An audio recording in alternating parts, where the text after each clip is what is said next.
Hello, today is March 11th, 2010. We're meeting today with Mr. Jack Fawcett at his home in Windsor, Colorado. My name is Brad Hoops. I'm the interviewer for the Northern Colorado Veterans History Project. Welcome, Jack, and thanks for sitting down to tell your story today. Let's start out, if we could. Tell us a little bit about yourself, your date of birth, where you were born, a little bit about your family. Well, I'm a native of Colorado. I was born in Brush, Colorado, in 1921, November of 1921. Oh, November what? Of 1921. Okay. I didn't give him a birthday. I don't know whether you want a birthday or not. Oh, that if you can, if you'd like. Yeah, in November of 26. 23rd. And any brothers and sisters? I had a brother. He died about 4 years ago. Was he older or younger? 4 years older. And what did your father do for a living? Well, my father was a hardware salesman, but he had separated from my mother. I lived with brought up mainly by the Samples family, my aunts and uncles. And I went to all the school system in Brush and started at the University of Colorado, at which time I interrupted to join the Army. Well, Jack, before we start into your military experience, can I ask you about a couple other historical events that you went through? How was it? Do you remember much of the Great Depression and how that affected your family, as well as being out on the Eastern Plains? Can you talk about the Dust Bowl, if that affected you? Well, the Dust Bowl, I can remember school closing and going home in dusty days. And it was I was about, about 10 years old, 11 years old when that happened. So it was, well, I'd say it was exciting now, because dust blowing isn't particularly exciting, but it didn't make a heavy impression on a 10-year-old, 12-year-old. I remember stuffing newspapers in the windowsills and so forth to keep the dust from drifting in. And I'm trying to think, I hadn't thought of that for quite some time. I remember Brush at that time, he said, it had a lot of cottonwood trees, and on the corners there was always a big tree on the corner that hadn't been cut down yet. I hadn't thought of that for quite some time. We liked the I don't know what you call them, the little balls, the clusters of balls, the seeds that the cottonwood provided, because it was a wonderful material for targets and for aiming at friends. So from out of high school, then you went to the University of Colorado? First,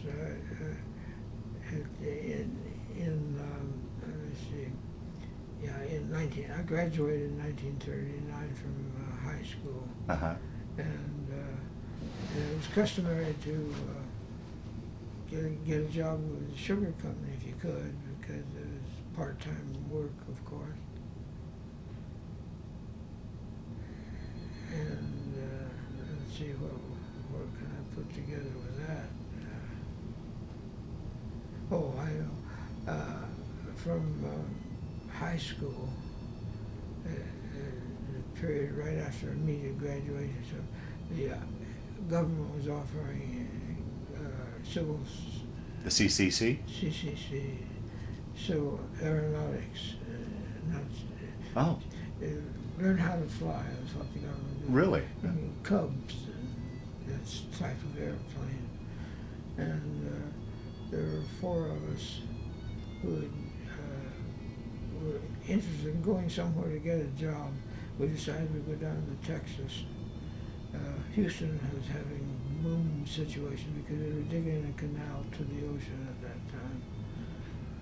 And so we went there, and Up to that time, had you ever been away from home?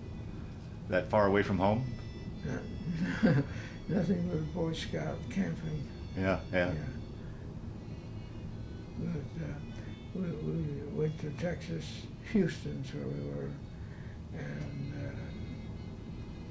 we found work right away. I got a job with the Remington Rand typewriter company, and after 3 months I was offered an opportunity to go to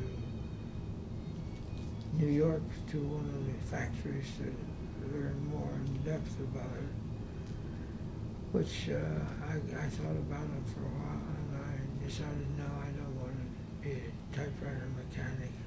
Although that is tied into my being released from when I'm through the Army to getting a job in a typewriter shop, cleaning, working, and fixing typewriters. Is that right? It's funny how things turn into each other.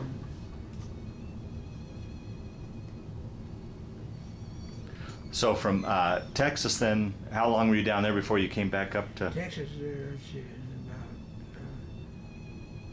about 5 months. I met my future wife there. She was from Michigan and was in the same Houston area for the rest of us were to get a job. Uh-huh. And she left in July for home, and I decided, well, I'm going back to school. So I had to break the news to my supervisor that I wasn't going to be able to take the offer. It stood me in good stand, though, for some time. I got back to Colorado for summer, in time for summer school. And I was interested in photography, so I went into the deep end of photography, the physics and the chemistry of it and so forth. At the same time, Boulder is an ideal place to spend school time because it's a nice place to spend vacation time too. Yeah. And let's see, we're trying to connect Boulder with, well, I see, oh yes, now I see. From Boulder, I did a year there and was enrolled in December, where I can remember 2 or 3 of us standing in front of Old Mac. Gee, Old Mac, I hadn't thought of that for a long time. The old main building, Uh-huh. I guess that's what they still call them. Yeah. At any rate, we were talking about what are we going to do about this Army bid? What about it? And several of the fellows that were there said, well, he was going to enroll right away because he didn't want to be drafted. Now, was this after Pearl Harbor? It was after Pearl Harbor. Do you remember where you were and what you were thinking when you heard about that? Yes, we were not far from the old Mac building. We were sort of gathered in little clusters there. And I remember it was a cloudy, not a stormy day, but a very dark, forbidding day. And anyway, we discussed it and found out that we could go in and sign up if we wanted to. And so this is the part I don't remember clearly. Yeah. But we were sworn in from the movement of preparing for war. And after being sworn in, we were told to go home and wait until we were called. Now, roughly when did you get sworn in? Was it That's where I'm not Oh, okay. sure, but it was fairly soon after December? soon after. Okay. Yeah, very soon after. And we were free, so to speak, to go and do what we wanted to until time to call us. And I managed to get a job as what do they call the fellow that runs the chain major for the highway department, building roads. Oh, the surveyor, or no? Yeah, for the surveyors. I wasn't a surveyor Yeah. because I didn't have the background, but I was capable of pulling the chain around. So you dropped out of school just to wait till you were going to get called up then, or? That's right. Yeah. Now, what branch of the service did you join? We were all cadets were Army Army. in the beginning. Now, why did you, out of all the branches, why did you choose the Army? Well, actually, I wanted the Air Force, Oh, okay. and that's what. And the Air Force was part of the Army at that time? Yes, the Okay. Air Force was part of there. Yeah. And so we were sworn. We were actually privates. That was our rating. I'm trying to remember how much it made. I think it was somehow $18 a month. Wow. Stayed in my, well, wasn't bad. It was sort of a surprise. None of us had thought we were going to get any money. We didn't even think in terms of money at that time. What were you thinking, more of patriotism, or what Well, prompted you to join? Well, if you didn't join, you were going to be drafted. Oh, okay. And it's always nice to have an option. Yeah. But anyway, time went by very quickly, and I think it was in May of '42. Yes, May of '42. That we got the letter. It's here in Denver. It's such and such day. I don't remember the day. Right. That's okay. Momentous day. I should have remembered, but somehow it Yeah. disappeared to me. Anyway, we gathered together, a bunch of us in Denver. Knew a couple of them, not close, but had seen them around and so forth. But we were put on a train and carried to California. It was a very slow train to California. But we ended up near Santa Monica.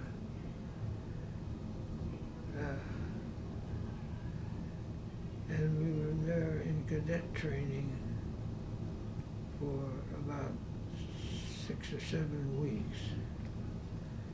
And That's where you did your basic training? That's where we learned to be officers and gentlemen. And yes, there was a momentous day when we were to indicate what we wanted to be. Whether we wanted to be a pilot, navigator, or bombardier. And those who wanted to be a pilot were often, well, of course, there were more wanted to be pilots than anything else. I didn't care about being a pilot because I had gotten my pilot's license, but I found that I also was easily airsick. And I thought, well, I'll be a bombardier then because I like the idea of the mechanism of learning to be a bombardier. Mm-hmm. And they gladly accepted that because not many of them chose to be a bombardier. They were a bombardier by choice if they had been washed out. Okay. Uh-huh. Navigate. I was interested in navigation because I still had the dream of buying my boat and traveling around the world, sailing around the world. And I thought, well, it'd be nice to know navigation, I think. But I had read a bit about navigation. Even in the scouting, we learned a bit how to find out where you were and where you were going, I think. And bombardiering seemed a little more exciting. And as I say, they accepted gladly because they didn't get too many candidates. And we were sent to Albuquerque, New Mexico. Oh. Albuquerque was a very, very hospitable town for the cadets. Oh, really? Yeah. Oh, yeah. Everybody loved Albuquerque.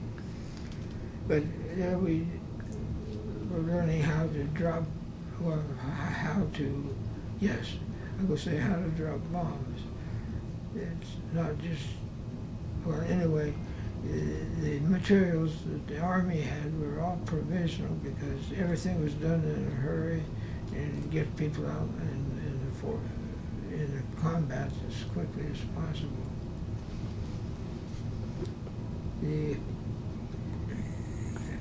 let's see, Now, how long were you in Albuquerque, roughly? about,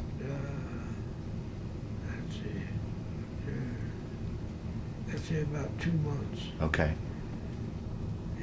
Everything was provisional, but they made do with it, and we did learn. And we were then acquainted with the Northern bomb site, which was highly classified Right. at the time.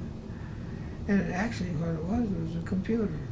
Oh, is that right? Well, I mean, it works on the principles of the computer. You put the data in, you put the right, well, it's the old saying, data in, data out. Yeah. Garbage in, garbage out. Right. Right. And the bomb site was really quite a marvelous instrument. We had plenty of practice with it. We had small planes. There were I think they were, if I recall, they were called the AT-11, which doesn't mean much to somebody who doesn't know what airplanes are. At any rate, I'm trying to think. Well, oh yes, it was the 2nd of November, I believe, was the time where we were given our commissions, and basically, well, a week's leave at home. We were now second lieutenants, and we were in the Air Force still, and we were assigned. Our group was assigned to Salt Lake area, Gowan Field. Now, were you put into a crew at this point, or were you still? At that point, we were just milling around. Okay. Sitting in the officers' quarters drinking coffee.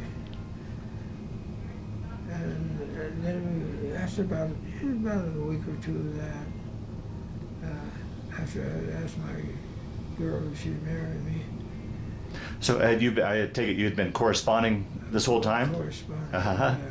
And she was still back in Michigan? She was still back in Michigan. And she agreed that after we were through, and we both agreed that after the Army, Okay, yeah. after the war. Uh-huh. And we were sent, let's see, from Gowan Field. Oh, yeah, there was another small airport there, if I remember correctly. It's where we met our crews. They were assigned alphabetically, so there were E's and F's and G's. Yeah. And that crew we stayed with, well, actually, we were separated a bit finally, because we were an experienced crew, and often we would be assigned to go with another crew to break them in and teach them how. So where do we go from there? Okay, so now you're in your crew, still in the States. Still in the States.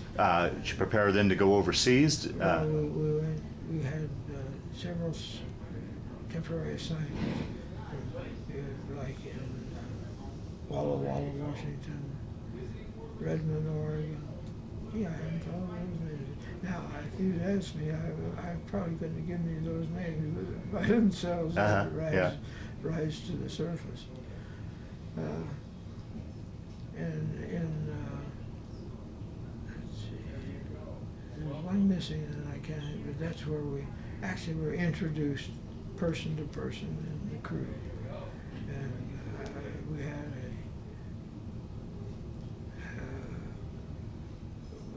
then we began to have training assignments in the planes. That was actually from Walla Walla, Washington to Redmond, Oregon, or vice versa. We would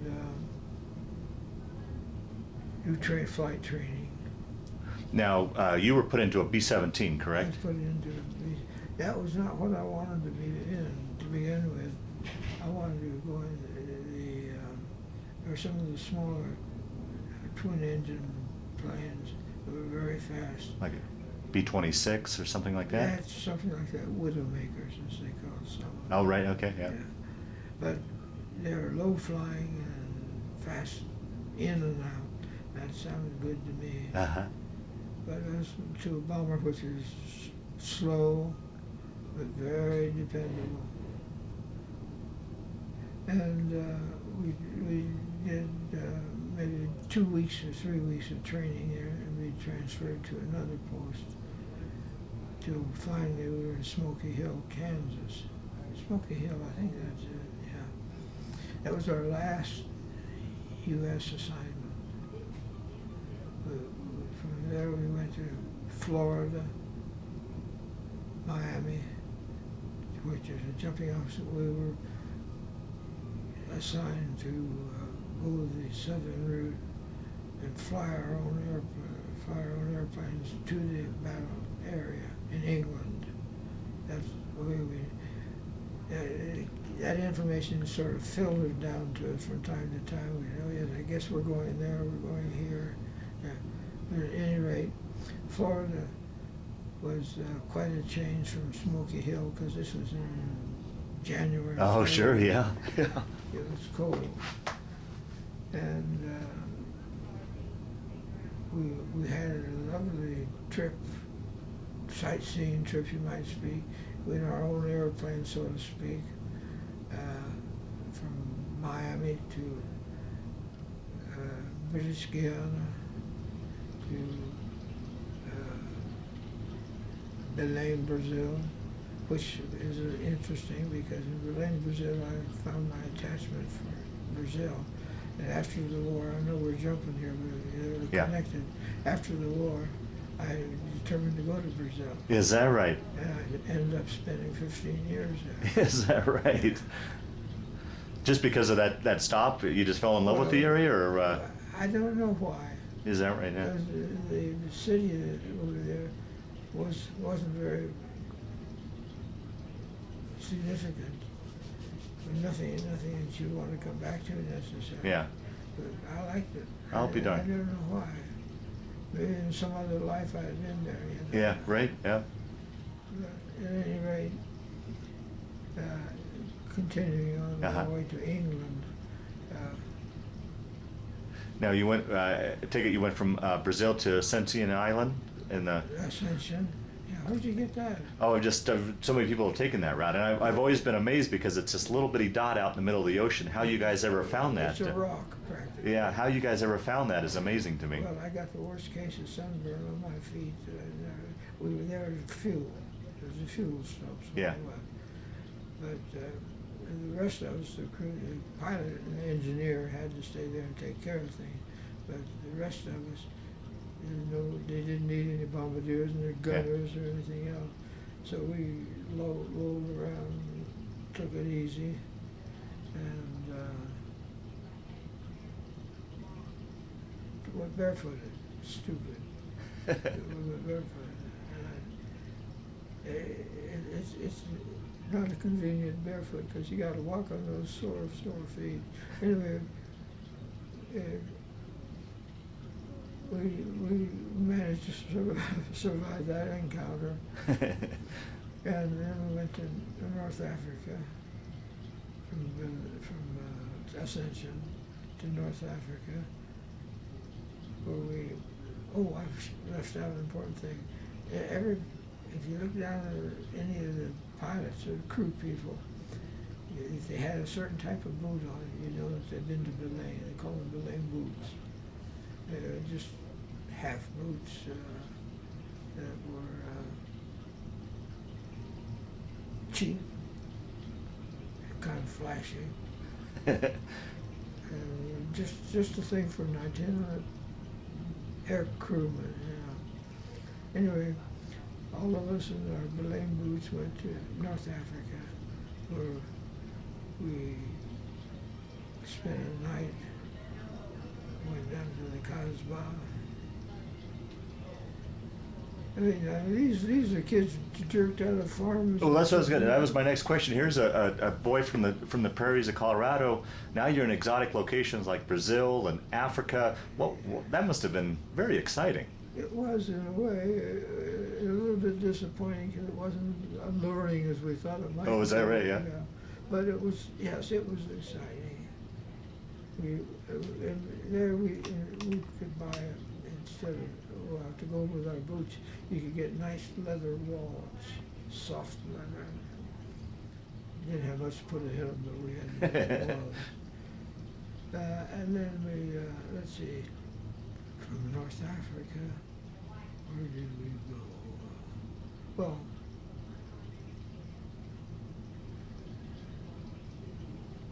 oh yeah, we, no, North Africa, and then a long trip to England. He made some message, but anyway, that's basically the direction and the way we went. Now, why you guys went kind of the indirect way to England as opposed to over the North Atlantic? Why? Well, there was a lot of politics involved in making arrangements for passages. A lot of countries were not so sure which side they wanted to be on. Oh, okay. And that's the best reason I can give. Yeah. Now, what roughly a timeline were you traveling? This was This was in late spring of 42? of 42. Okay. Yeah. Okay. We were the first replacement crews for our group. I mean, they had suffered so many losses that they're needing replacement. Did they make you aware of that? Did they tell you the incredible losses? Were you aware of the losses? We were aware of the losses, but not the big losses. Yeah. Okay. So not the losses where you really feel it. Okay. So you weren't. Friends you knew and stuff. We knew there were losses. But nothing that you were worried about at that point. There was no emotional attachment. Yeah. Okay. So you guys have now landed in England. In England, and don't ask me exactly where. Yeah. Because I don't know. Yeah. Now you were part of the 8th Air Force? That's what we were. We were the part of the 8th. And can you give me your bomber group and squadron? 303rd Bomber Group. 303rd. Now, the 303rd maintained even after the war very intelligent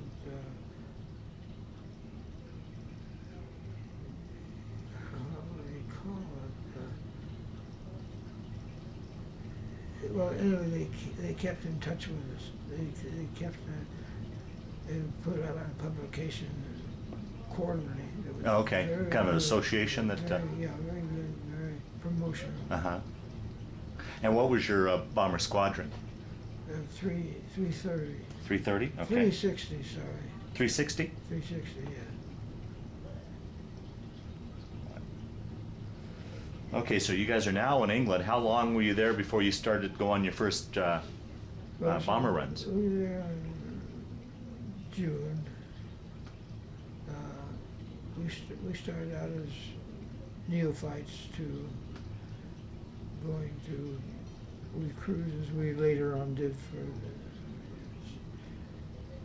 and I think my first 2 trips were, let's see, July. Oh wow! So you weren't there all that long before you started running. No, we weren't there.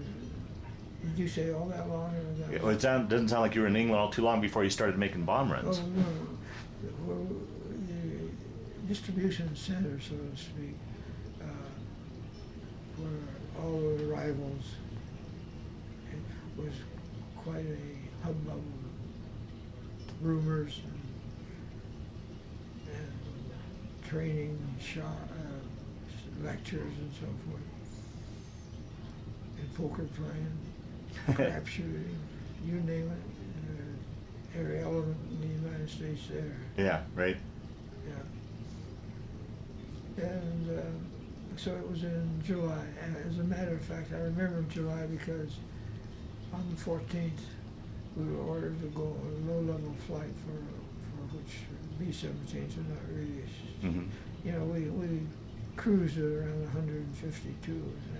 They weren't speedy at all. They carried, Yeah, right. They didn't carry that much arsenal either, especially in bombs. The B-24, B-20, yeah, B-24. I say these names without editing or knowing what it was. But anyway, the B-24s carried a heavier load. You probably aware. Mm-hmm, yeah. We learned that watching the B-24s. But I'll get back to July. The Air Force had decided, well, we're going to give the French a treat. We're going to give them support. We're going to show them we're here to help them out. So in one level flight about 13,000 feet, they shot us to pieces. Where was this, over France or? Over France, yeah. Yeah. They had the coastal areas were heavily fortified. Uh-huh. And the Germans had trains on tracks running up and down the coast looking for the best spots to shoot at us. So much for our support for the French at that point. Maybe they probably took heart though, sending us up there.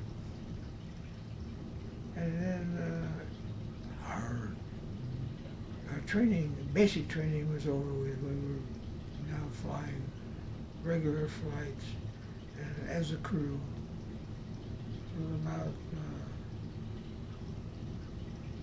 let's see, late August, early September, I started going occasionally with other crews as a part of as a lead bombardier. And from then on, I was the lead. Well, they had it. As the setup was, there were bombardiers, and every ship had a bomb sight. But only one ship triggered the release of the bombs. That was the head lead bombardier. And you were the lead bombardier? I was the lead bombardier. And you would drop your bombs, everybody would take their direct and drop in, right? It made a terrific pattern, yeah. Yeah, okay. A blanket Uh-huh. bomb. But that's where we were really affected. But the history of the 303rd group, as they were formed, and they were only about 6 months into the battle when we were, but they didn't know what a formation was until they learned how to do it. They tried this and they tried that. This is putting it basically, but that's the way it happened. And they finally came to a conclusion that certain ways were best, but how many planes they lost in there. And you had to have a tight formation for protection, right? From the yeah. Yeah. You had to consider bomb dropping and gun placement and altitude patterns. There's quite a comprehensive arrangement before you could drop the bomb satisfactorily. Right. And I've always heard too that a lot of the losses were due to just getting into formation with the bad weather and I mean flying those big planes flying that close together and getting together. That must have been. All these very lights, different color lights, telling you where your group was. Yes. Sometimes you use up an awful lot of your gasoline, your fuel, trying to find your group. Sometimes you couldn't find them. Wow. And sometimes the fog wouldn't let you find them. That's it. The fog is something that people don't think about much. Right. Actually, the worst battle we had was in January of 44, yeah. In January of 44, when we came back, We couldn't find a place to land. We'd had a long trip, so we were showing guys. Planes were landing everywhere, zooming over, you know. And that's the only time I got a little scared. Wow. That was really fearsome. Wow. Well, at any rate, in our tour of duty was 25 missions. What you did after that was up to you. To go home. I had volunteered for 5 more missions. So you ended up flying 30 missions altogether? Yeah. Wow.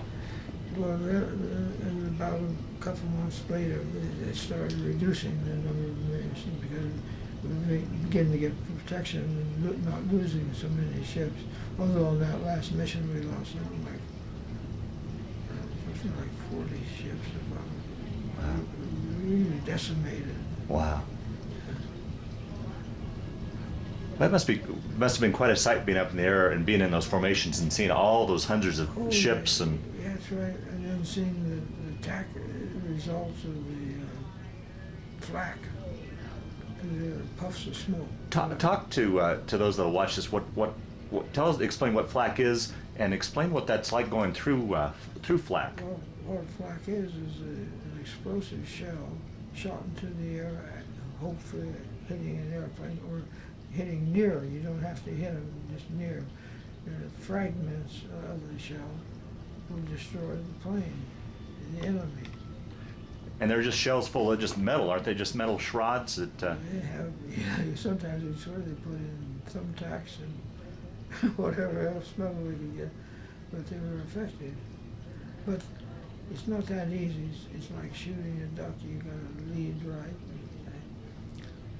But they're just puffs of smoke.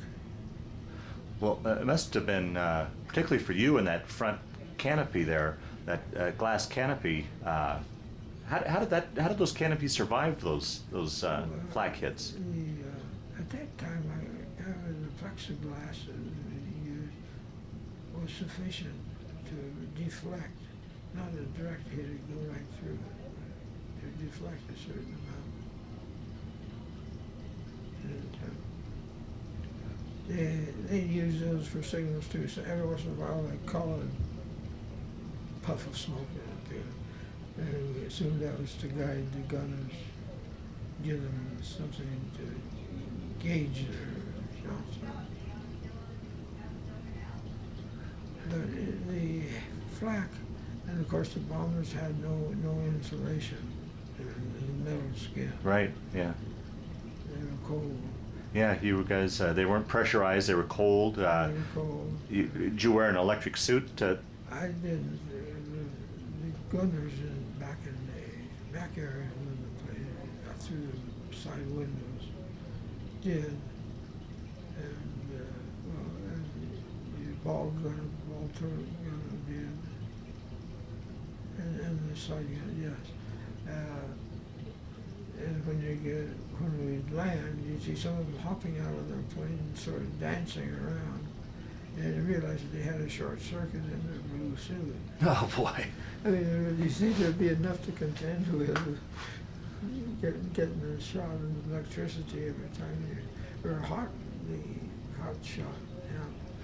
But so you didn't wear one, you just had to let your sheepskin, Heavy skin. and that was sufficient to keep, were you warm enough? Yeah. Okay. We weren't really warm, we were not miserable. Yeah, okay. Can you walk us through what a typical mission would be as far as getting up in the morning and go through? I don't know if there was ever a typical mission, but for us to realize the basic mission, certain principles you have to. I mean, certain things you have to do to get ready for it. Yeah. First of all, we get an early morning call, generally around 5 o'clock. But you would never know when you were flying. Usually, you were just woken up to say, "Are you flying today?" Or would you have That's right. Yeah. We had an idea that like tomorrow we're going on a mission because we hadn't been on one for a while. Okay. Or we're short of planes, so you have to jump your turn and take another turn.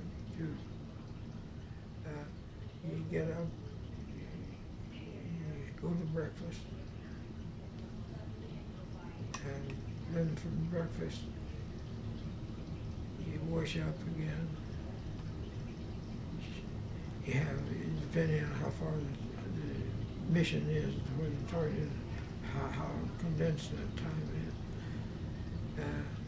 And then we have a general meeting of the crews that are going. And their target is very well highlighted, projection, generally by people who were chosen for their knowledge of Europe, having traveled there as tourists and so forth.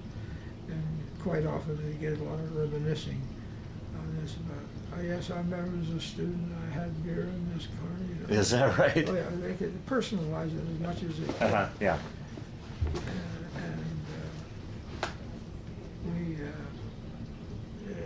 That mission could take 45 minutes that program could take 45 minutes to an hour, depending on sometimes there are alternate missions, targets. If you can't drop it here, drop it there, and if you can't drop it there, bring them home and drop them in the ocean. We were sort of proud that we never really hit a city. Yeah. But there was another type of target hunting was introduced with pathfinders. The pathfinders would drop flares when they drop bombs and generally missed the target. It wasn't highly successful, but we did one night mission. That's very uncomfortable for us. And the British, that's what they did. Yeah, Americans flew in the day and British at night. And you guys did a night mission, yeah? We did, yeah, one night mission. Was that harder for you as a bombardier to find the target at night? Yeah. Well, we as a bombardier, I was a toggler at that point, because the pathfinders would drop flares. Oh, okay. Until you knew that there was a certain flare, it was time to drop a bomb. So you had to remain alert for that. But it wasn't particularly successful. We were getting better all the time. Not that we were infallible. Yeah, right. We had a few misses. We had one mission scheduled for Norway. We never did find the target there. Snow-covered land, it all looked the same. Yeah. And that's what, well, actually, easy targets is what led me to volunteer for an extra 5 missions. I had the feeling that it's not difficult. And this last mission, my 25th mission, was so easy that I'll just volunteer for 5 more. And they called the easy missions the milk runs? Milk run. Yeah. Yeah. Sometimes it turns sour, but yeah. Well, that's the trouble. And of course, the bomb sites, are such a sensitive, responsive to conditions and information that you're going to put in the bomb site. That the information you have in your bomb site may be gone, or may be completely inaccurate when the time comes to drop the bomb. Oh, is that right? Yeah. Could you manually override that then, or? Oh yeah, you can if you have time. Oh, okay. You can adjust that.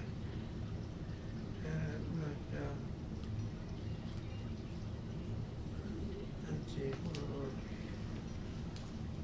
Out of the 30 missions that you went on, do one or a bunch stick out in your mind as really bad, or that you were scared, or were worse than any others, or? I think it is the 23rd and 24th.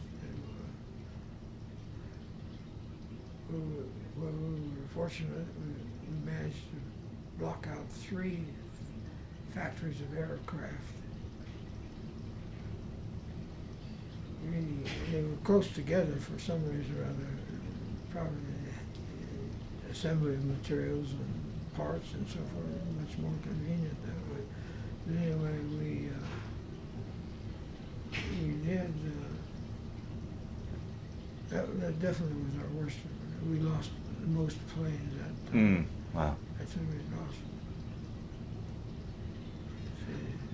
about 20 or 30, at least 30 planes. Wow.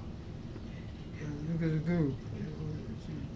Some of the missions would be just a couple of squadrons that go. But often it would be our group, and sometimes it would be a multi-group going to. And then we had a multi-group, and that's when the 303rd really got hurt. Well, how does, I'm going to ask you to break it down into three parts there. What are you thinking as you take off for a mission and you're flying towards a mission, knowing that you're going into harm's way? How do you prepare yourself, or what's going through your mind as you're on your way to a mission? Probably you're sleepy and I'd like to get some extra couple. Is that right, yeah? Yeah. Yeah. Now, the Bombardier, we could do that. I mean, there were periods where we were absolutely useless. Yeah. Except for to keep the computer well informed. Yeah. So basically, once you got over the target site, you kind of took over the plane, didn't you? Absolutely. Yeah. Yeah. I can say that I flew several bombers over the target. Yeah. But the pilot's itching to get a hold of that, and making a couple of sharp banks to get out of harm's way. And the second part, your first part's going to the mission. What's going through your mind when you've got flak and fighters and stuff? When you're in the thick of battle, what's going through your mind there, or are you just so concentrated on your target that you? Not much time to think about it. Okay. Your planes are coming in from various angles. As they come in, the first target is the nose. Right. Sure. Yeah. Me. Yeah. Yeah. Right. But they never hit me. But then they've got 3 or 4 planes on the rest of the trip where they can shoot at it, and just by luck, hit something. And then the last part in my mind is, now once you guys get back to base, and that evening when you're laying in your cot, when you're able to kind of decompress and really think about it, what are you thinking there? Or? Well, then the pilot starts to tell you what he saw and what individual planes did, because he was busy flying, but he was in instruments, and he had to keep the plane level. I had to have a flat platform. So that actually means that I didn't have absolute control of Yeah, the right. plane. But I had to steer it right. And Right. Keep it straight and so forth.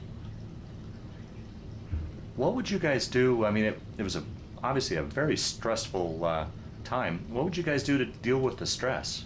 How would you? It depended on the personality of the person. Some people. Did you feel stressful, or I mean, No, I didn't. you dealt with it pretty good? I said I was too young and too dumb to be aware. Okay. And I just never thought about it. It was a segment of my life, and I was doing it, but I never thought about it. Is that right? Yeah. No. But I know other people, my navigator, who became a very close friend, was married. And he worried all the time about what would happen to his wife if he got shot down. I mean, he had stress, but not with what the other plane. Well, that leads to another question then, in regards to your fiance and your mom back home. After you got back from the war, did they ever talk about what they were going through and feeling? I mean, they had to be worried about you. No, I thought about that the other night. I was like, my mother never showed worry. Is that right? Yeah. That wasn't, she was glad to get rid of me. No, she just, that was part of life. Wow. Yeah. Once again, that depends upon the character of the Right, family. right. Yeah. How about your wife? Did she ever talk about much about it? Well, she was a civilian all the time. Right. And working with her brother-in-law, who had a bone aluminum factory, had a job, so it was easy for her to get work. She didn't worry. She's probably glad to get rid of me. Huh? And I take it you guys corresponded back and forth during the war, exchanging V-mail and yeah. She wrote a lot. Yeah. I wrote a lot. What would you guys do on your time off when you weren't between missions? Did you leave to go into London and such? We go to London about once a month, and most of us would end up buying a bicycle and making havoc on the British highways, driving on the wrong side of the road for them. Yeah. I don't know how many people British were sent to the hospital because we were too dumb to stay on the right side of the road. But, How did you find England? Did you enjoy England? Did you enjoy the people? oh yeah. There was a little bit of harassment from the troops, because they always said that's the trouble with the nice over here, over there, and too much over here. Yeah. But generally, they were very friendly, and we found even long after we were married and we were traveling sometimes, that in England, they spotted Americans right away. I don't know how they could do it, because we all wore similar clothes and stuff. They could spot an American. And they were very kind. Is that right? Yeah. That was our experience. Yeah. So you guys finished your 25 missions. Did your crew break up then, or did some of the other guys volunteer like you, or? It was splittering more. We sort of lost track of each other because we were going at different times. Oh, okay. Yeah. And they were experienced, so might be one of them to be put into a position of window gunner. On a group that had no relationship to the rest of us. They were pawns or whatever to be used for bettering the morale of the people and the ability of them too. But yes, on my last mission, I wasn't even with my crew. Is that right? Yeah. Mm. But we were very fortunate. We were all survived without no Purple Hearts. Well, it's amazing because, like we were talking earlier, statistically, the most dangerous place during the whole war was in a bomber over Europe, and you guys beat the odds. Yeah. Now, what prompted you to sign up for those extra 5 missions, as opposed to saying, "Oh, I did my bit and I survived it. I'm going home"? I enjoyed my work, I guess. Did you? Yeah. Yeah. I felt that I was accomplishing something and aiming at a target, a still target especially, was satisfying. Yeah. It was. I was a patriot. Yeah. Sure. So roughly, when did you finish your third? The war was still going on when you finished your 30th mission. Yeah, I finished in late March. 40. 30th mission, and it took me a couple of weeks to catch a plane home. Late March of 44. 44. 44. Yeah. Okay. Sorry. Yeah. Okay. So. Yeah. Yeah, as I say, I finished my missions, and the commander of the group tried to talk me into staying for some more. And I thought, well, I've sort of used up my luck. I just as soon not thank you. He was very good. So I came back. I came back to the States in April. And you flew back, or did you take? We flew back. Yeah, and this time over the North Atlantic, or North Atlantic. Okay. No, I'm sorry. I came back to Southern. Again, yeah. Yeah, again. This time I stopped in Liberia. I sort of we stopped in Ascension, but I stayed in the plane. Learn your lesson on the way. Well, the nose is really pretty comfortable when you're parked and the sun's shining through there. I decided I didn't need a suntan. And we stopped again in North Africa, so I bought another wallet. And in North Africa, I remember we get a loaf of bread. Some Arab had set up a bakery where you make American type bread. It was like eating cake. It was so good, because in England you don't get bread that way. I mean, if you're brought up on it, it's good. But anyway, I guess I want to interrupt you because I forgot to ask you, when you were at the base in England, how were conditions as far as your living conditions and the food and such? Were you comfortable? Comfortable, yes. Okay. It's a whole different proposition. I sympathize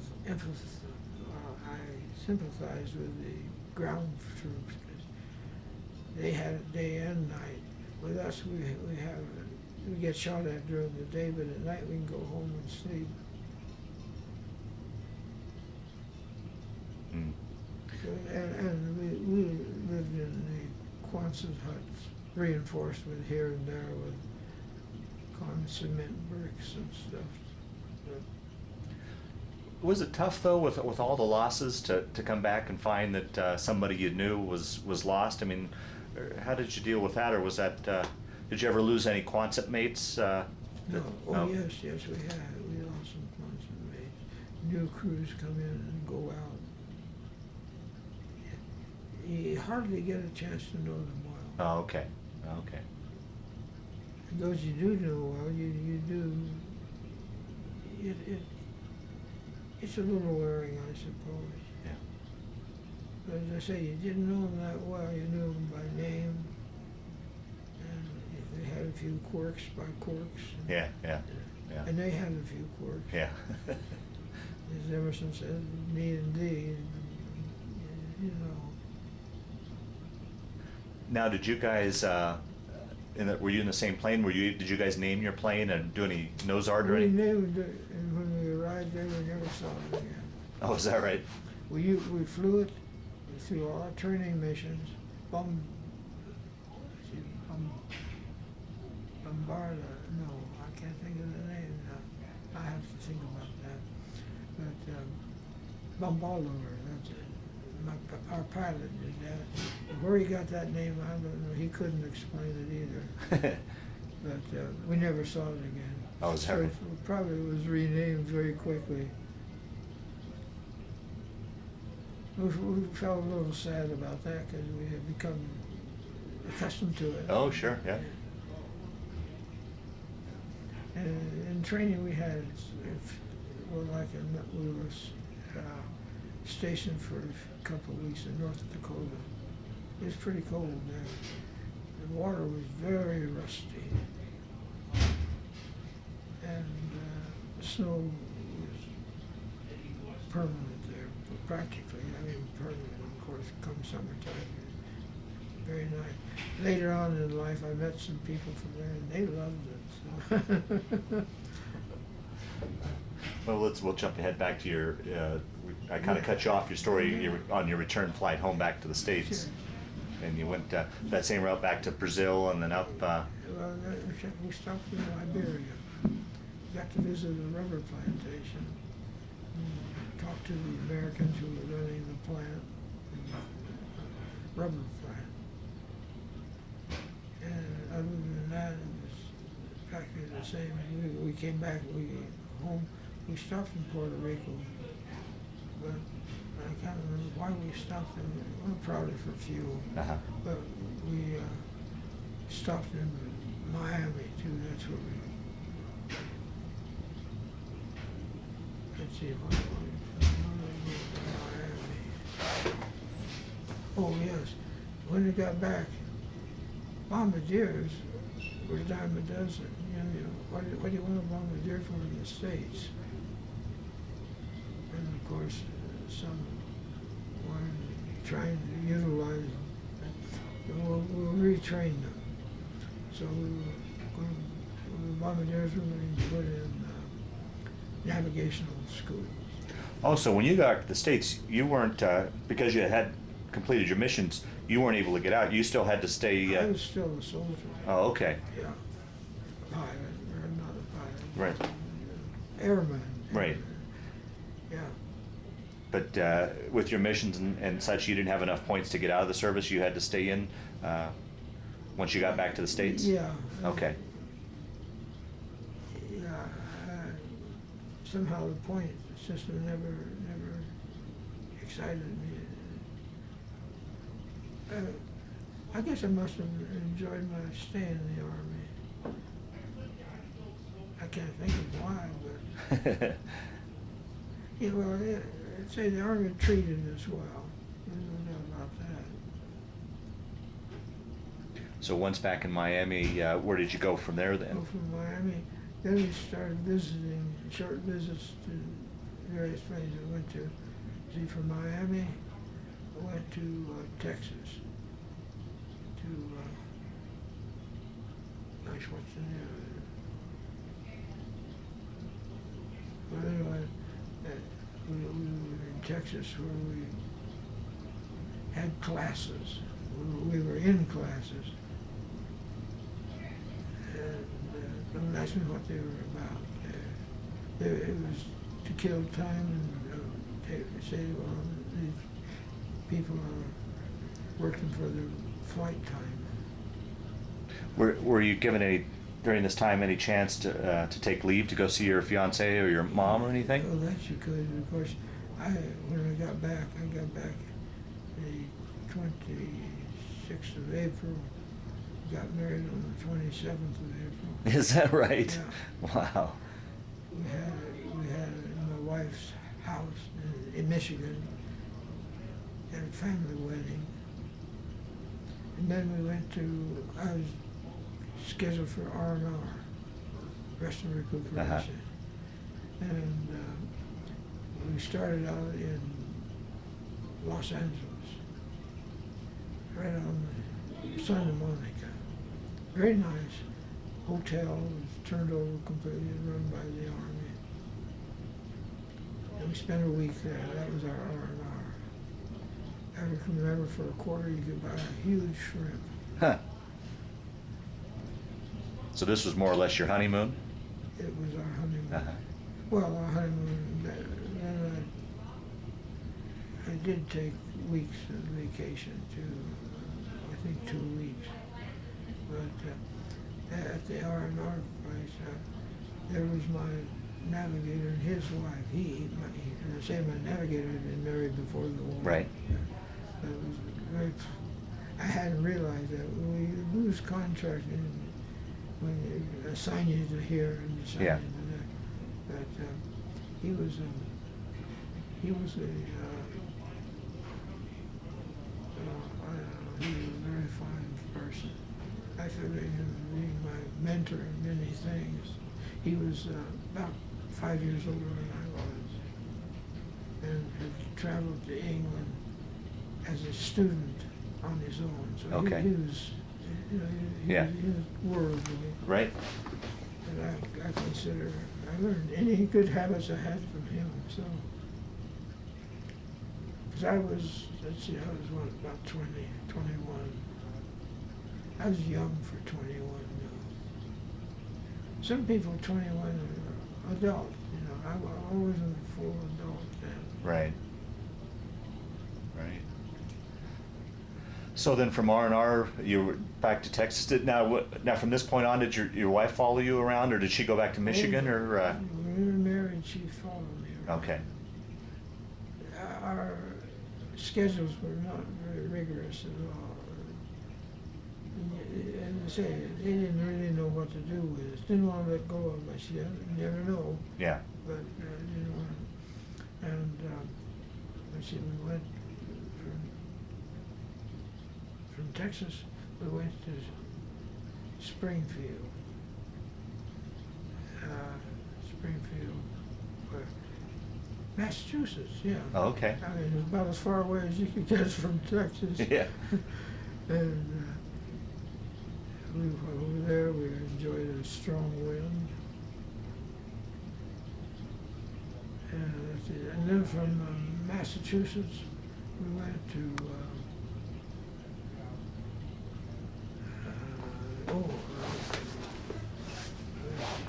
North Carolina. North Carolina. South Carolina. And now you were a navigator at this point? You No, I'm still still the we carried the rating of Bombardier and Observer. Oh, okay. Now, you can do a lot of observing, you know, you just observe the heck out of things. Now, was there any concern or worry that you might be shipped off to the Pacific Theater at all? No? Okay. Well, I have to say, it must have been a little worry launch of the Pacific. Somehow it didn't seem to me, since the first small group of bomb planes, 17s, were flying over, where were they? B-17s didn't know that there was a war on, I think, when the first small group came over. They were on a training mission, so I forget what the exact detail. And I thought at the time, well, I'm glad I didn't get in on that. But I had an acquaintance up there with people who lived in the same apartment type building that we did, that had been to Bombardier on one of those. So he fed me a lot of information on it. And well, let's see, then from North Carolina, from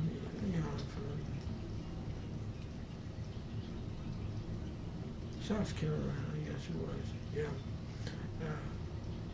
We were transferred to Marchfield. Marchfield had time in Africa. I had so much time I was able to look up missing relatives in the family. You know? Oh, is that right? Yeah, do a little genealogy there. Uh-huh. And I discovered that distant cousins owned the Union Oil Company. Wow. Yeah, Wow. wow. But they took me, they decided to go deer hunting. It was the season, and I'd ridden the horse as a kid a lot. In the summertime, that's all I lived on the horse. Yeah. But there, I hadn't ridden the horse for several years, and wasn't the most comfortable of trips, because a hunter, say, well, there's something over there, let's go over there and see. There's always something somewhere else there, yeah. But from Marchfield, I was sent to Colorado. We're getting close to the end of the trail there. What's the airfield out there? Lowry? No. It's Colorado Springs. Oh, Peterson? No. Down to La Junta? I'm giving you the wrong geography. Carson. Oh, okay. Fort Carson. Fort Carson, yeah. I hadn't thought of Fort Carson for a long time. Yeah. And, yeah, that's where I was released. My wife was with me in the car. She waited out while I went in and signed the papers. I think I picked up a check at that time, too. I'm not sure. Had the war ended by at this point, or was? No, the war had not ended. Oh, okay. And I left. Well, see, I was still flying while I was still in the Army, doing nothing practically. They decided to let go of us. But then I discovered they still had a hold of us for about, well, I've been in Brazil for about 6 months and received the letters asking me if I wanted to maintain my position in the Army. Is that right? And I said, thank you very much. Thanks, but no thanks. Yeah. So you were discharged, and then where did you and your wife go from there? Continue on with your story. Well, continue, I decided I wanted to go to Brazil. Now, don't ask me why, because I don't know. What was your wife's thought about that? Did she? Well, she was looking forward to riding on my boat with me around. Oh, okay, yeah. She was also very interested in photography, which I was also at that time. I drifted away from photography a long time ago, but Yeah. back in the days when there was a lot of chemistry involved. And I went back to Boulder. That's what I did. Got my degree. What'd you get your degree in? Let me think. Because you start out with a degree in majors and minors, and Uh-huh. they themselves didn't exactly know what was what at that time. I was interested in geology. My brother had been a geologist, and I thought, boy, that's for me, outside work. Yeah. It's back again. It's interesting. I'm sorry I didn't stay with it, but I wanted to get my degree as quickly as possible and get out of college. So I ended up in geography. Oh. Because a lot of the degrees I had, credits I had for geology, would be accepted by geography. Now, did you use the GI Bill to finish up school? I sure did. Yeah. The GI Bill and the small salary I got from the typewriter company that had hired me. Okay. Because I had experience in the factory. But I didn't have experience in the factory, but I had an offer from the factory. Yeah, right. Yeah. So you got your degree, and what'd you guys do from there? That's when I decided I wanted to go to Windsor. We had a daughter then. And what sticks in my mind there is we liked tennis. We were both mildly interested in athletics. We loved the basketball games in Colorado and Wyoming. But we enjoyed the skiing afforded by Boulder. You know, Boulder was so nice there. You get out in the morning and the sun's shining and the ground's bare. Drive for an hour and you're in the snow country. Yeah, right, yeah. It's really great. But the thing of it is, I was never able to take advantage of what I could gain, because when I was working in Brazil, I'd get to the States in the summertime on vacation. Oh, right, okay. So I just took up water skiing. You know. Not exactly the same thing, but anyway, let's see, where do you want to continue? Oh, so you got your degree. You had a daughter, and then you made your way to Brazil. I decided I wanted to go to Brazil quickly. I wrote lots of letters to the companies, Royal Crown and so forth, for jobs. Nobody answered. They were interested in a geography major, apparently. I thought maybe I could get selling corks or something. It didn't work out. So I said, well, I'll write to the State Department and see what I can find out. And I hit the jackpot then. Wasn't what I wanted. I went to Brazil as a professor in the 7th grade for American school system, which is a school system offered to the children of American employees overseas. Oh, okay. So the kids, when they come back to the States, can enter appropriate levels of education. It's very interesting. I ended up in the 7th grade, which convinced me that's the ideal grade. The kids are just beginning to, Yeah. you know, blossom. Yeah. And At that time, we had a very good seventh grade teacher. And, well, anyway, seventh grade, away from the seventh grade,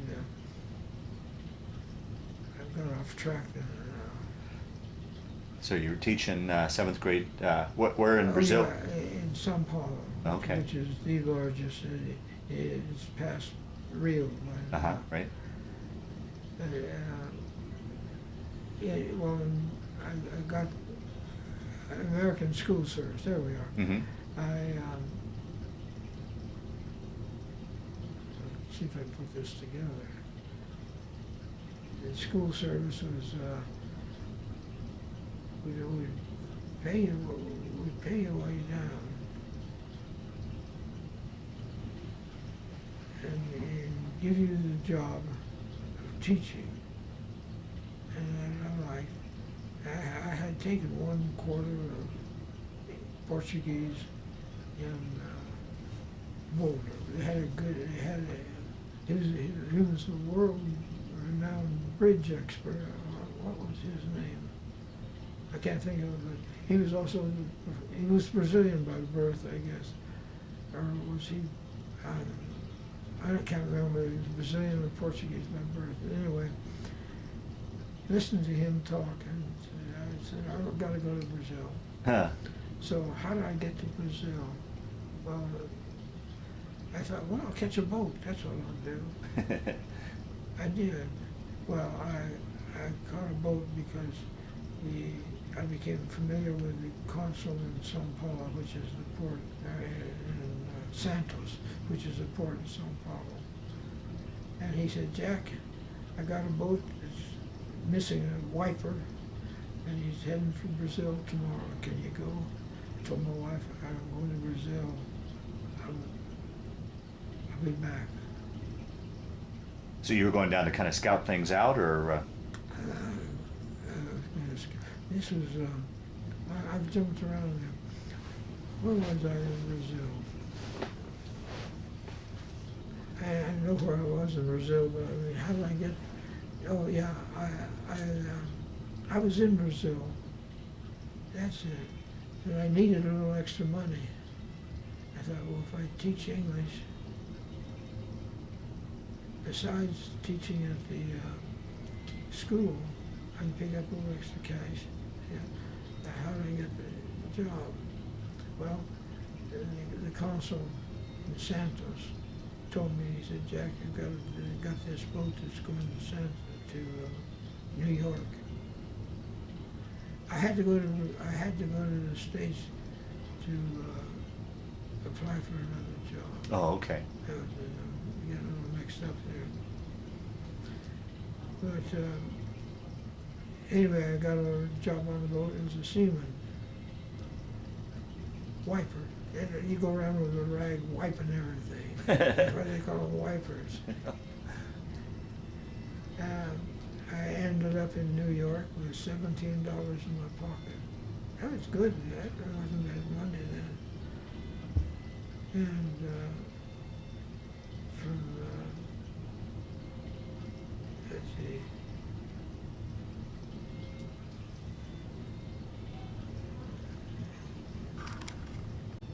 And to correct myself a bit, because I went to Brazil, I wanted to go to Brazil.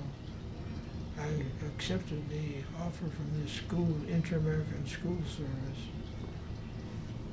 as a teacher, so that I could travel there.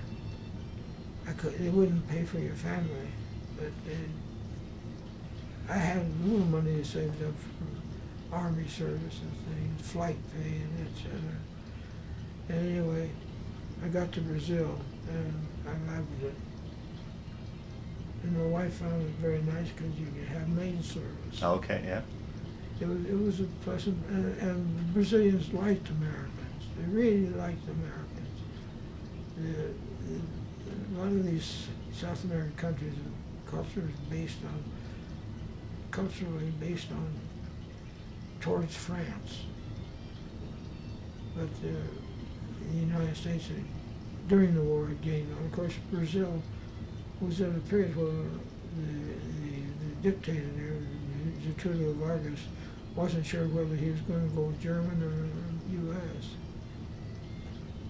But at any rate, the war was over with. So, Yeah. But in São Paulo, I learned more of my Portuguese because I had to set up a we call it shop, where you learn how to put electrical wires into contact with other electrical wires and so forth. And you were teaching that as well? I was teaching that because it's what a normal red-blooded American boy would be doing. Yeah. And the school didn't have any, and the superintendent thought that was a splendid idea. So kind of like a shop class A type? shop, that's what it Yeah, was. okay. Shop. Yeah, I forget. My vocabulary has twisted a bit in my 15 years in Brazil. Use understandable words, but Yeah, sometimes right, different titles. right. So you spent 15 years, you taught the whole time, those 15 years down there? Yeah, various assignments. Uh-huh. It wasn't one place. Brazil so large. Right. You can have 4 or 5 assignments and still be a vast country. Yeah. But mine was always in the southern São Paulo south. Okay. Well, I shouldn't say that because I spent a year in Rio. Oh, wow. Yeah, that's wild. Yeah. Actually, it was a very pleasant stay. But So after those 15 years, what brought you back to the States? time to come back. Was it? Yeah. Three of the children, I have 4 children. 3 of them were born in Brazil. Okay. And they carry Brazilian citizenship. Oh, wow. 2.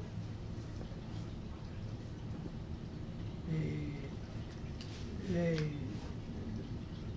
didn't follow through as they went on through school with their interest in Brazil. Being born there was enough for them, I guess. Yeah. My oldest daughter, however, became extremely proficient in Portuguese. Even drawing remarks from Brazilians about, well, where did you learn that? Wow. So when you came back to the States, did you continue on in education then, or did you? Well, when I came back to the States, let's see.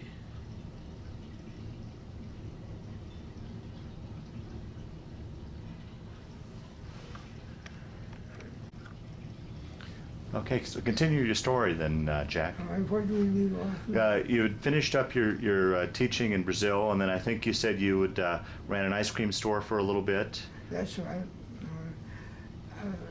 You could get ice cream there, but it was mostly frozen ice. And Brazilians liked ice cream. They ate a lot of it, but not in the winter time. As I discovered, the Brazilians cut off their supply of ice cream in the winter time because you might catch a cold, so they felt. And one way to fight colds is not eat ice cream. I suffered from that. But it wasn't very exciting, and I decided to go back it's time to go back to the States. I'd been over there long enough. My wife was kind of anxious to come back to the States to enjoy some of the things that American ladies do at home. Right. I mean, she enjoyed the services of the maid. But anyway, I went back to the States, had a bon voyage from our friends in Porto Alegre, not Porto Alegre yet, in friends in Santos. Anyway, I the family arrived in the States, in Washington, and I was able to get a job running classes of English for Spanish non-commissioned officers who were in the States on a grant to learn American way of doing certain things, Mm-hmm. handling certain problems. I did that for two semesters for them, and I thought, well, you know, I like Brazil a lot. I think I'll go back. Family was willing to, because their orientation was towards Brazil at that time, having lived there, being born there. The fact is that having been born there, they were official Brazilian citizens. At any rate,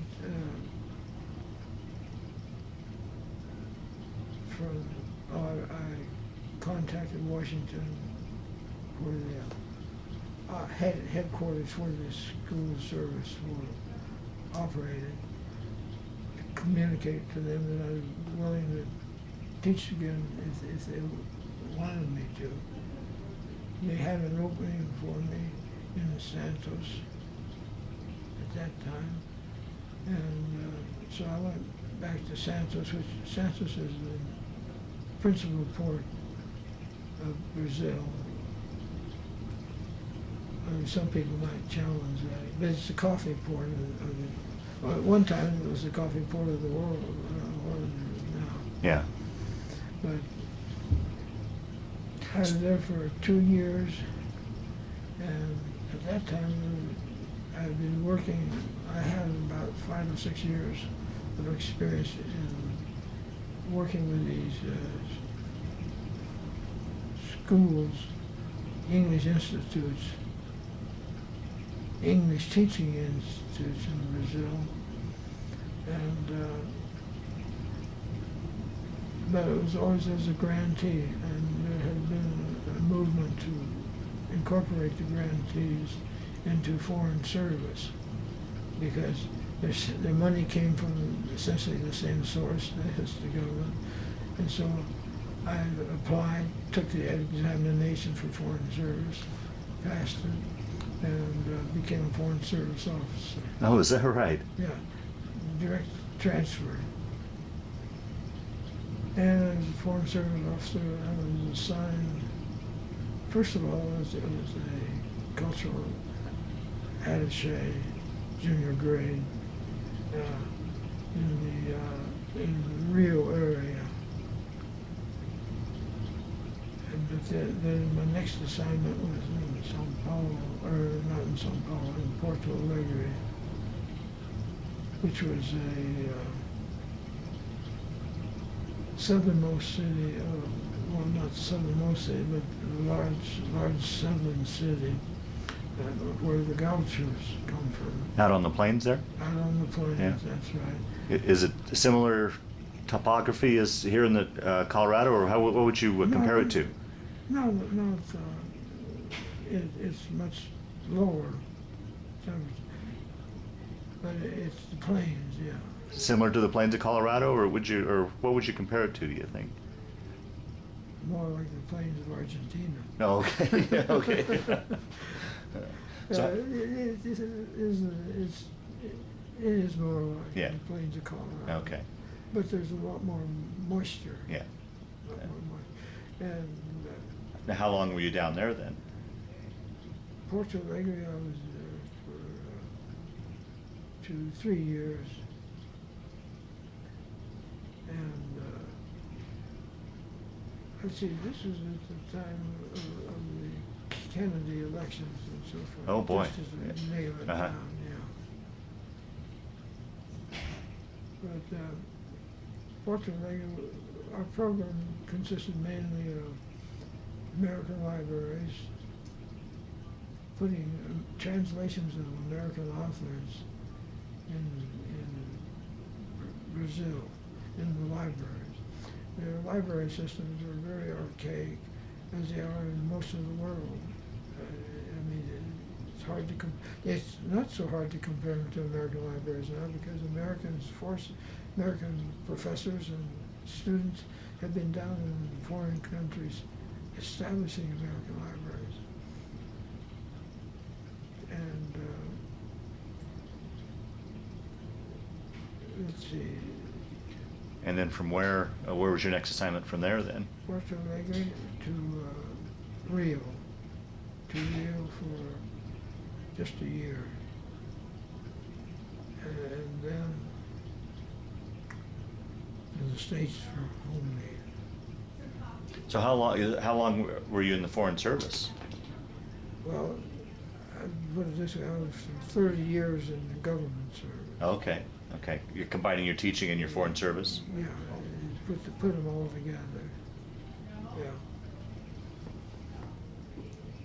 And then, so when you retired from the Foreign Service, you guys moved back to the States, or did you have a... Well, no, I had an assignment. My last assignment was to Bangladesh. Really?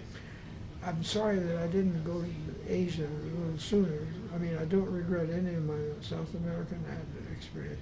Oh, I left out one assignment in South America, Guayaquil. How did I forget that? Guayaquil is not a particularly lovely city, but it's an interesting city. And very hot, very dry, and very wet. You name it, Guayaquil was probably, I experienced it. But people were very fabulous, friendly, nice.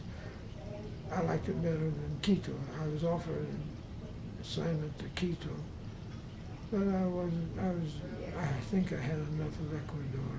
Yeah. I said Guayaquil. Ecuador is the country. Yeah. Well, now with your specialty more or less in South America, how did you end up in Bangladesh? Well, Bangladesh, I was waiting. I had accumulated so much home leave that I took several weeks.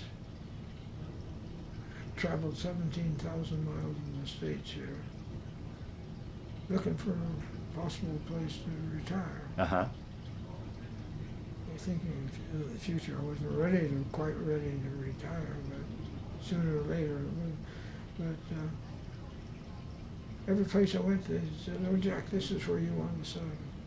But I looked at the local traffic and said, "Well, maybe it isn't exactly where I want to settle." At any rate, I accepted Bangladesh because it was so new and so different. When I say new, I mean it's a new assignment for me. Right. New area. I loved it.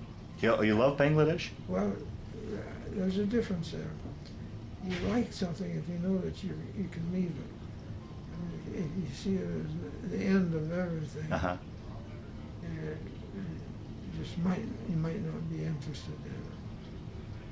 But the people were very friendly, very much. There's a lot of poverty there.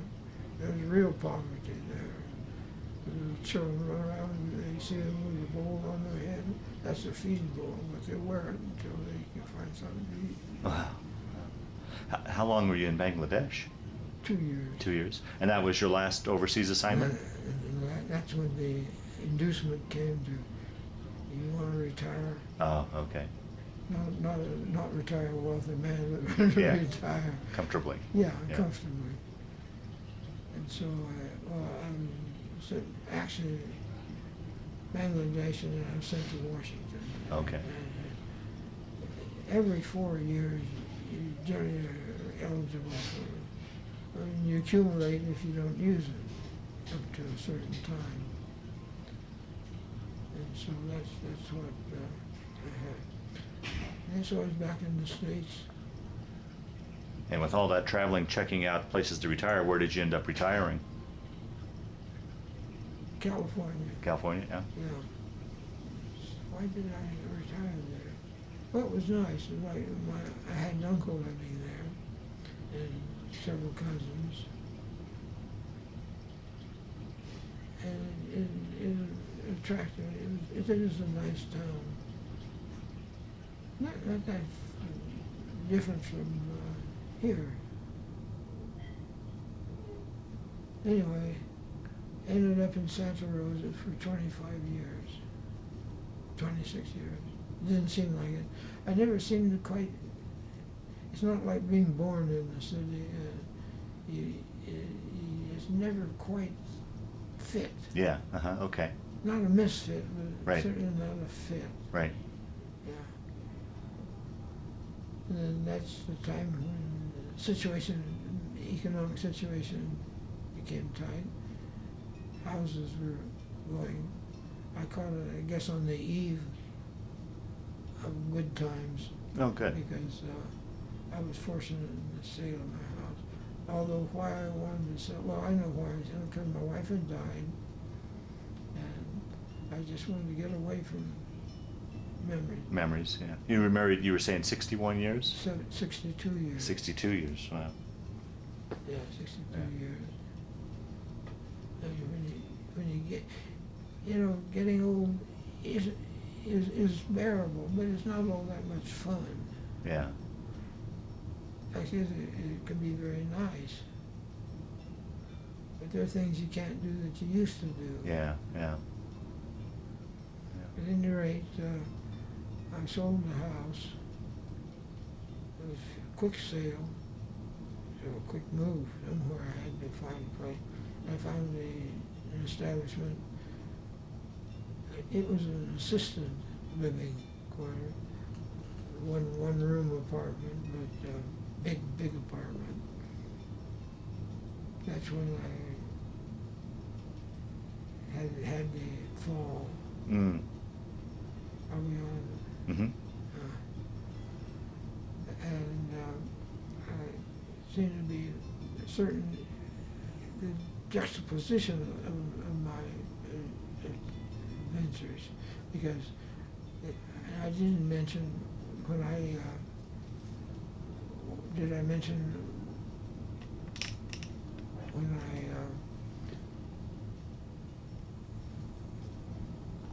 went to Brazil by boat.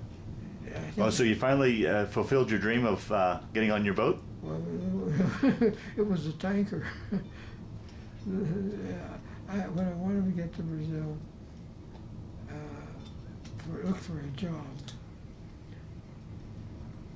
This is when the American consul told me of the ship that was sailing for New York and needed a wiper.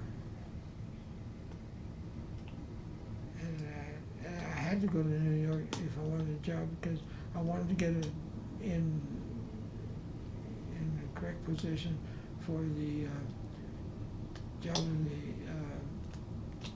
well, I'd gone to the Inter-American School Service and wanted, as I said, needed more money.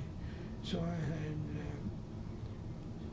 gotten a teaching job for extra money at the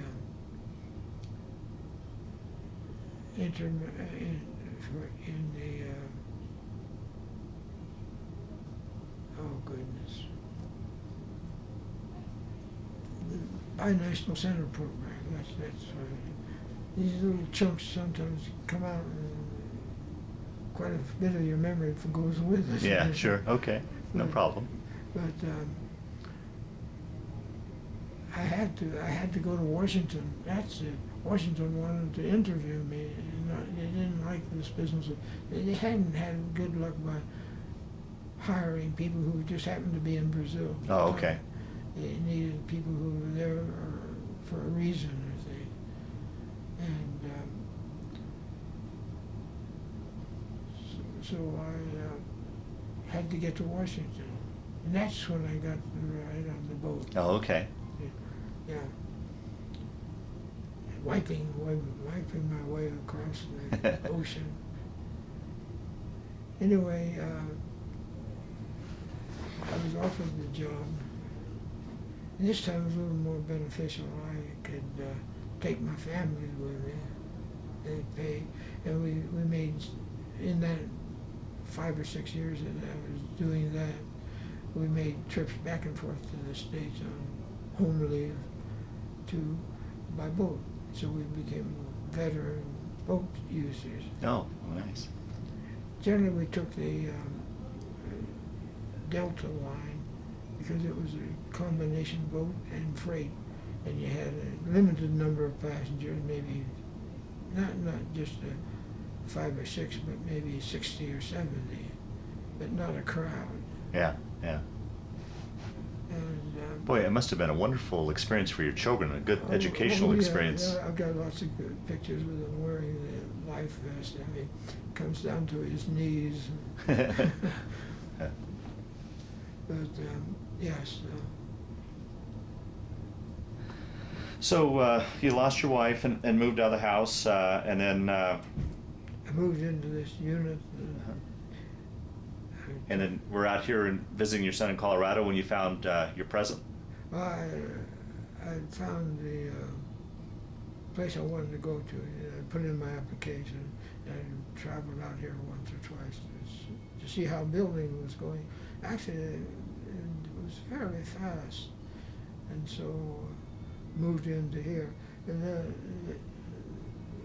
my notes and things, I'm at the end of 3 major moves within a year.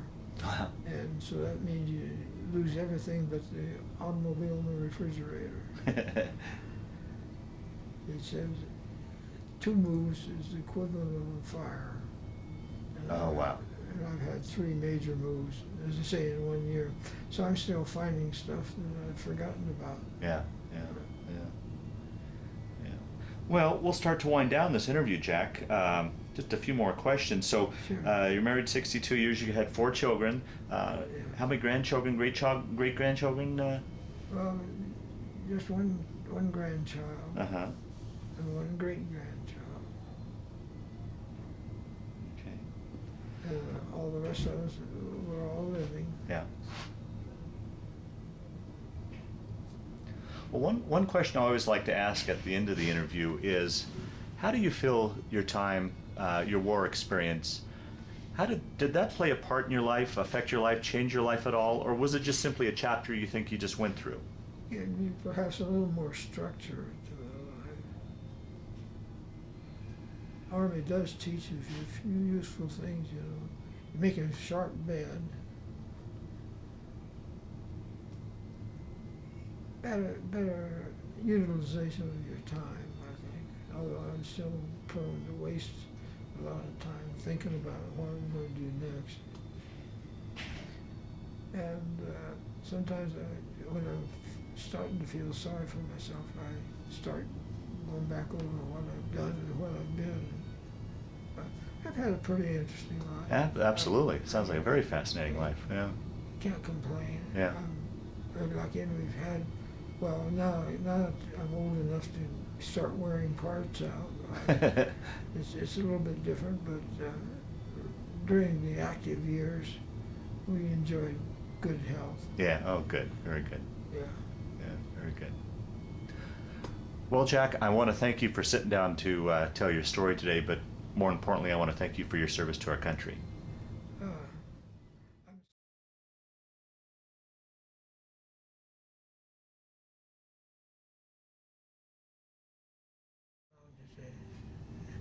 This is a picture of me as a cadet.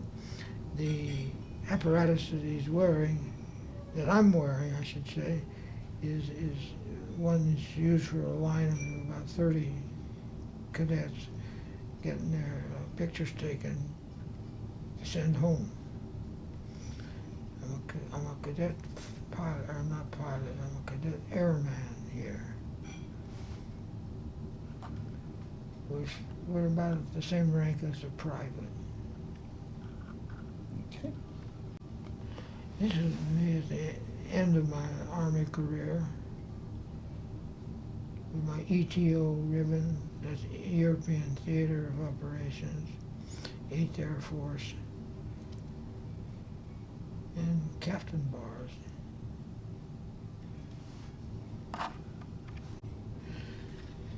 This is a picture of the crew, including the general that flew with us. I'm down here. You can see the general's there, I can't see him. There's the pilot.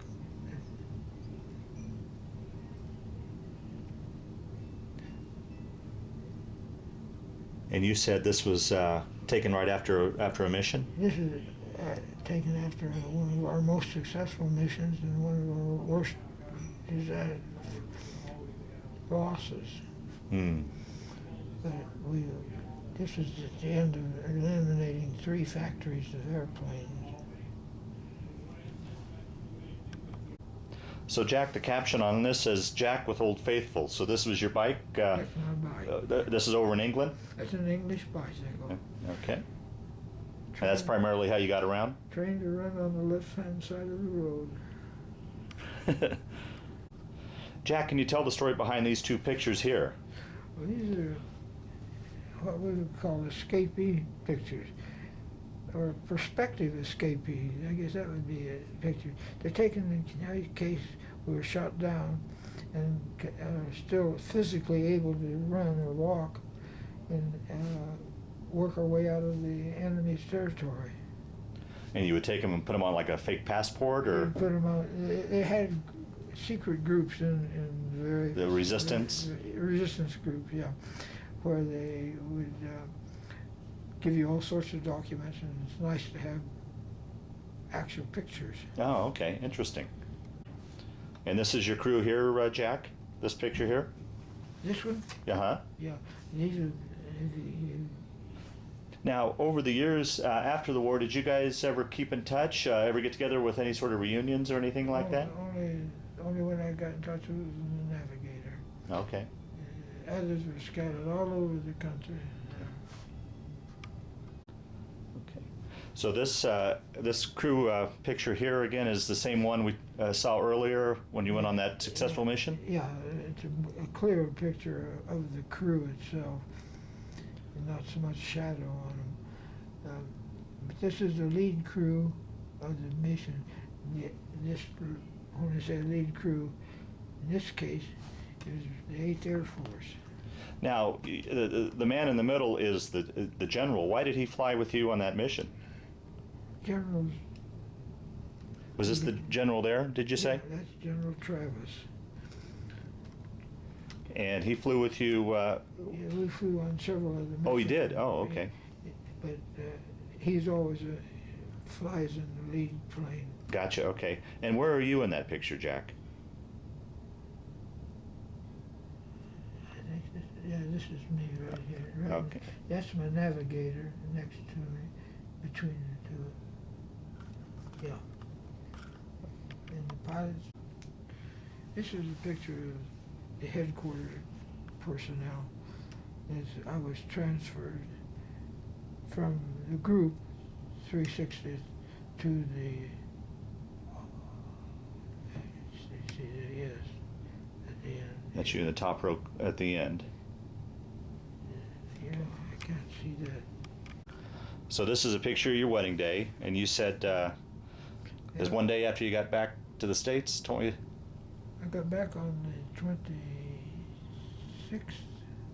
I got there on the 27th. I'm trying to remember the exact dates, yeah. But yeah, because our 28th. Huh. I always thought it was the 27th, but she said it was the 28th. 28th.